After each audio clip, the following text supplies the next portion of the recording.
You laughing at me? I'm telling you, man, I'm struggling here. I don't know what, I mean, God, I'm like having a hard time. Yeah, so, yeah. Are we going to have to shoot this again? I feel like we might need to. I like my eyes are running. I like my throat's. I'm trying to hold in a cough to the point where like I'm looking at you and you are looking at each other and I'm crying. It's like there's a bead of tear running down your nose. Yeah, like I'm not trying to. I'm just. I'm Steven. And I'm Kevin. In today's episode of the Steven and Kevin Show, we're going to talk about talking fees.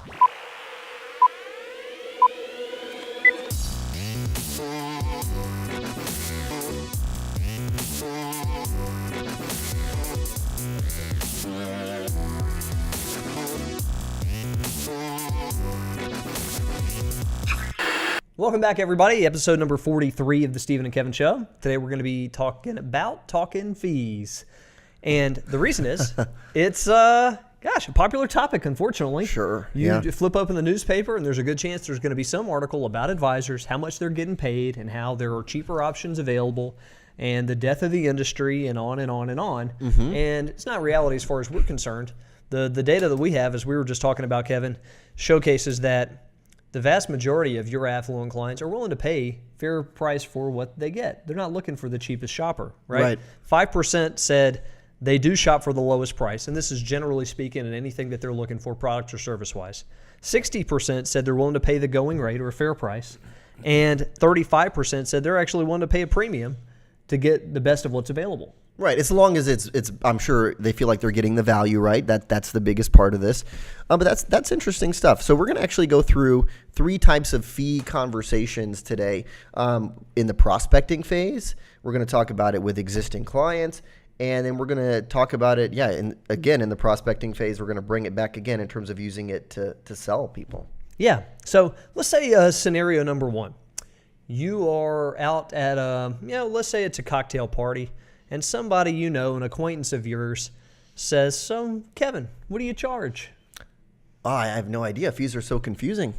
Oh yeah. I'm kidding. That's a really bad response. I think we're all confused with fees, right? I don't even know how I charge. But here's the thing though, is going back. I mean, when you think about that and you get that kind of question, I think a lot of times we, on the other side of it, get nervous. We're like, oh, geez, like now we're quoting price to someone, and it's awkward.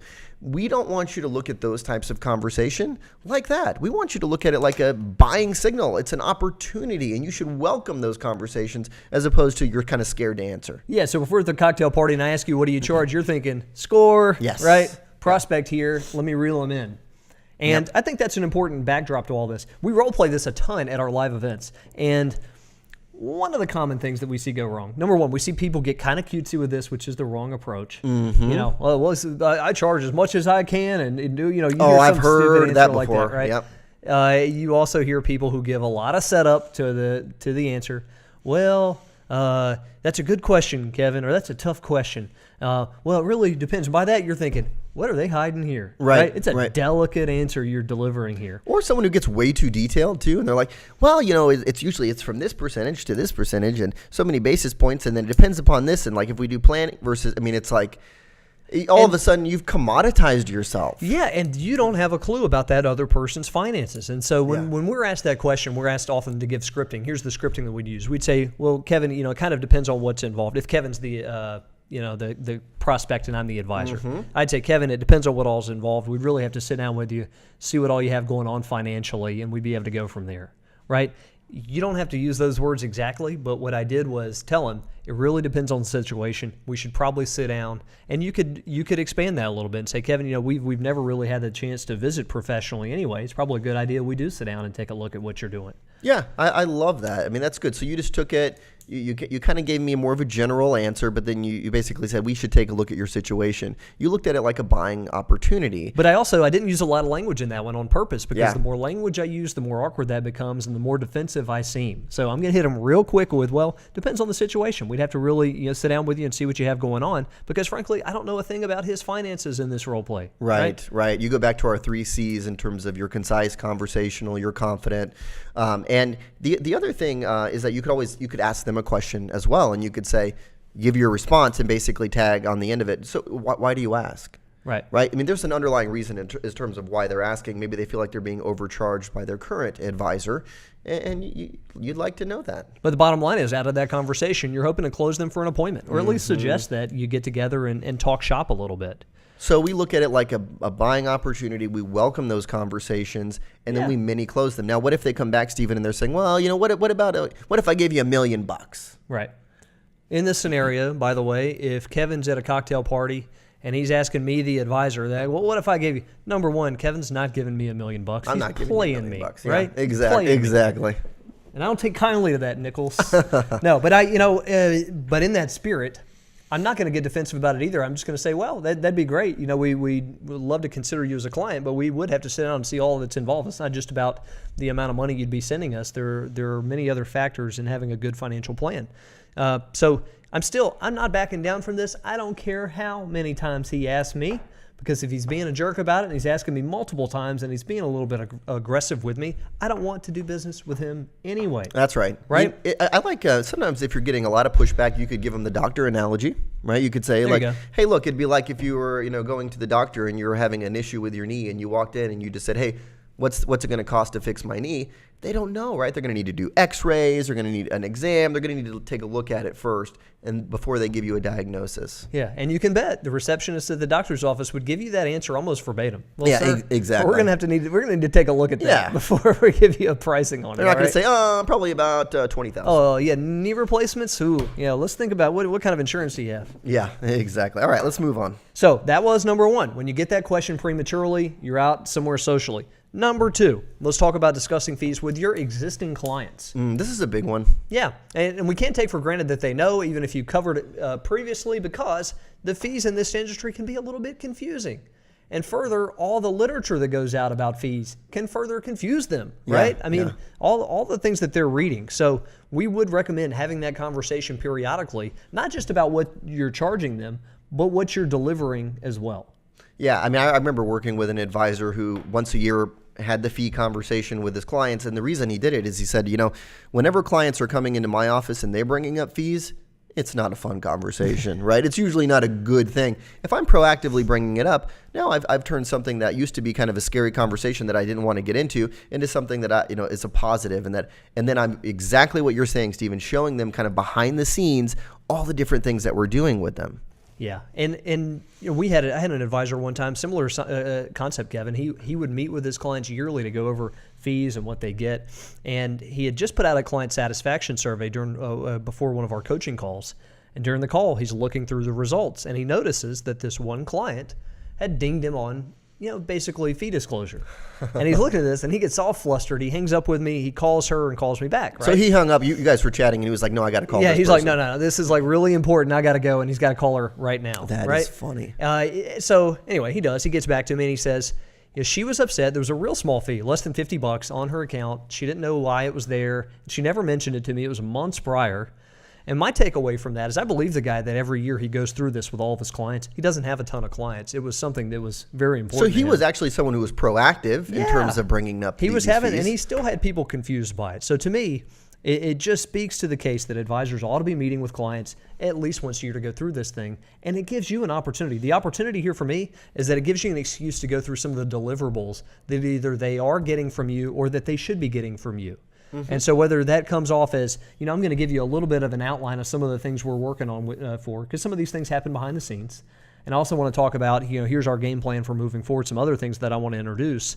But it's a good give and take, right? We're talking about what you're paying us, but we're also sharing what you get in return. Great. Good stuff. Number 3 here is using fees to sell. So we talked about answering a premature fee question. We talked about proactively bringing up the fee conversation to your existing clients and having that full transparency. This one is about, maybe you have a prospect in after a meeting or maybe even a couple meetings, and you're using fees as a little bit of the hook here to get them in. Right. And if we just left it at that, many people would be thinking, well, the fee hook would be that we're discounting fees, right? What did your advisor charge? I bet we can come in lower than that, which is not the case at all, not what we're saying. We just know, and here's another data point from that same study, 80% of investors don't know what they pay their advisor. That's amazing. I mean, they may have some general idea. Yeah, but if you had said exactly like, what do you pay? Yeah, they don't know. And we got that from a survey, but we also have done focus groups on this where the first time I heard it, it floored me. Right. I remember seeing they do these things at night, and I remember listening in on one of them. They don't let us moderate them. And the group was asked, what do you pay your advisor? How do you pay your advisor? And you've never heard a more confused group. And that was the first one I'd heard. And since then, it's kind of comical because we know it's coming. But it's just very interesting. People are unaware of what they're paying. So what are we wanting to do? We're wanting to poke a finger in that wound, Kevin. Yeah. We're trying to. we want to, we want to ask them what they're paying. If Poke they a don't finger in know. there, rub it around a little bit, right? Exactly, though, Stephen. We're going to try and basically create or basically disrupt any trust that they had with their current advisor, because we're going to bring up the fact that basically they don't know what they're currently paying, but we're not going to be a jerk about it. No, but you can also, as you're going through their portfolio, hopefully they brought in enough paperwork for you to look through, and you're able to say, were you aware of this fee, and that looks like in total you're paying X, and they're going to be saying, I never talked about that with my advisor. Right. And some of that can be seen by them as a hidden fee. They don't like hidden fees. Yeah, exactly. Or how do you pay your current advisor? How does your current advisor get paid? Most of the time they're going to say, I'm not really sure, and then you're going to be able to, full transparency of fees is very important to us. You would know every dime you paid with us. You would just all of a sudden go into it. Here's one from last Wednesday, Kevin. This is funny. So here's an advisor I work with. He had a prospect coming in, and the prospect was all about this friends and family discount that she'd been getting with her former advisor. Right? Wow, that sounds like a cell phone plan, doesn't it? Like, I'm on the family plan. It's a friends and family. So she's been getting this friends and family, and that was the big thing coming in. Like, I get that you guys are going to do more. I get that you have all this robust planning and all that, but I've been getting the friends and family. And so this guy says, well, basically across the board, most of our clients, we charge 1%. That's kind of the going rate for what we do for them. We feel like it's a value, but anyway, we get her all of her paperwork in, and we're looking at it, and she's been paying 1.3% for forever. And so when we break that down to her, you have to be delicate with it. But it's funny the perceptions people have. And she thought she was getting this amazing rate, right? Like but she was on the family plan. Yeah. So speaking of, we were going to just cover 3 today, but we need to go to a 4th, which is use the friends and family discount, because it makes people think they're getting a great deal. Yeah. So would you like the friends and family discount for Oechsli coaching? Because you're probably wondering what we charge. Oh, very good. Unfortunately, we can't answer that question right now. We need to take a look at your situation, see if we can help. So in the show notes today, you can fill out a consultation, and we will talk with you, and we'll give you full pricing. And Kevin will give you the friends and family discount. Yep. That doesn't exist, by the way. So hope this was helpful. Fees are an ongoing topic. That's not going away. No. I mean, I think people are becoming more and more fee sensitive right now, so we're going to have these conversations. Let's make sure that you and your team members are prepped for them. So thanks for joining us, everybody. We'll catch you for episode number 44. Try and be a little bit more entertaining today. Zany. The entertainment usually emanates from your side. What are you, the actual content?